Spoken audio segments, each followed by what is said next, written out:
আল্লাহ পাক কি চান? বান্দা বান্দা যেন জান্নাতে চলে যায়। আর অপবিত্র মানুষ কেউ জান্নাতে ঢুকতে পারবে না, কোন নাপাক জান্নাতে ঢুকতে পারবে না। আদম আলাইহিস সালাতু ওয়াস সালাম যখন গন্ধম ফল বা ওই বিশেষ গাছের ফল যখন তিনি ভক্ষণ করেছেন, তখন তার মধ্যে পায়খানা প্রস্রাবের প্রেসার আসছে।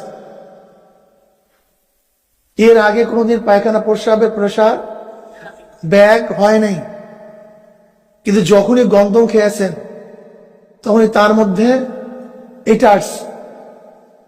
আর আমরা সবাই জানি, আমরা মানুষ, যখন পায়খানা প্রস্রাবের ব্যাগ হয় তখন অবস্থাটা কি হয়।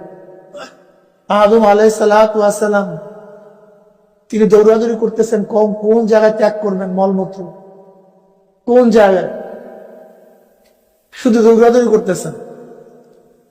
আল্লাহ ফেরেশতাদের বলছেন, ফেরেশতা আদম কোন জায়গায় মলমূত্র ত্যাগ করবে? জান্নাতের গাছের নিচে পবিত্র পারবে না, ঝর্ণার মধ্যে পবিত্র পারবে না, উদ্যানের মধ্যে পবিত্র পারবে না। জান্নাতের কোন জায়গায় মলমূত্র ত্যাগ করার জায়গা নেই। ত্যাগ তো করতে হবে, কোথায় যাবে? যাও দুনিয়াতে যাও, দুনিয়াতে গিয়ে ত্যাগ করো। দুনিয়া হলো মলমূত্র ত্যাগের জায়গা।